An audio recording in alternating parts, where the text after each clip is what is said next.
রাত প্রায় 2টা। হঠাৎ একটি বিশাল লম্বা ইচ্ছাধারী নাগিন গ্রামে প্রবেশ করে হামাগুড়ি দিয়ে। সে খুব রাগান্বিত ছিল এবং যেন কাউকে খুঁজছিল। কিছুক্ষণের মধ্যেই সে তার আসল রূপে আসে। আসল রূপে এসে তাকে আরো বেশি ভয়ঙ্কর দেখাচ্ছিল। সে গর্জন করে বলতে থাকলো, অবশেষে আমি এই গ্রামে পৌঁছাতে পারলাম। আমি এই গ্রামকে ধ্বংস করে দেব। আজকে তোমাদের শেষ রাত হতে চলেছে, যতক্ষণ না আমি তাকে খুঁজে পাই। এরপর সেই নাগিনটি একটি বাড়িতে ঢুকে পড়লো। সেখানে একজন মানুষকে ঘুমন্ত দেখে সে আবারও নাগিন রূপে ফিরে আসে এবং লোকটিকে সবল মারে। এরপর সেই লোকটি সেখানে মারা গেল। এভাবে নাগিনটি অনেক মানুষকে মেরে ফেললো। সকাল হতেই গ্রামের মানুষ এই মৃত্যুর খবর জানতে পারে। একদিনে এতগুলো মৃত্যু দেখে সারা গ্রামের মানুষ স্তম্ভিত হয়ে গেল।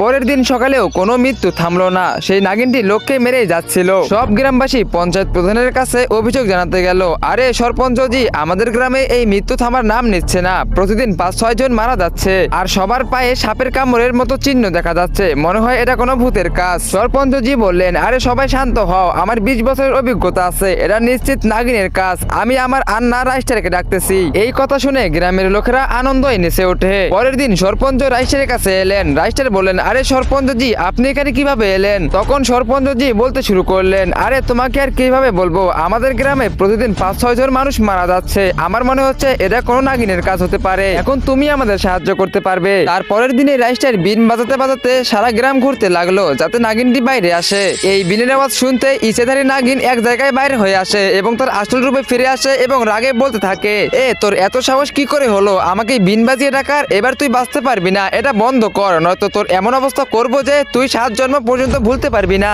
তো বন্ধুরা, এরপরে কি হয়েছিল? রাইস্টার কি পারবে সে নাগিনটাকে উচিত শিক্ষা দিতে? আর নাগিনটা কেনই বা সবাইকে মারতেছে? তোমরা সেটা দেখতে পারবে পার্ট 2-তে। পার্ট 2 দেখতে চাইলে ভিডিওতে লাইক করে চ্যানেলকে সাবস্ক্রাইব করে দাও। আর টিকটক, ফেসবুক থেকে দেখতে থাকলে ফলো করে দাও। আর কমেন্টে পার্ট 2 লেখো।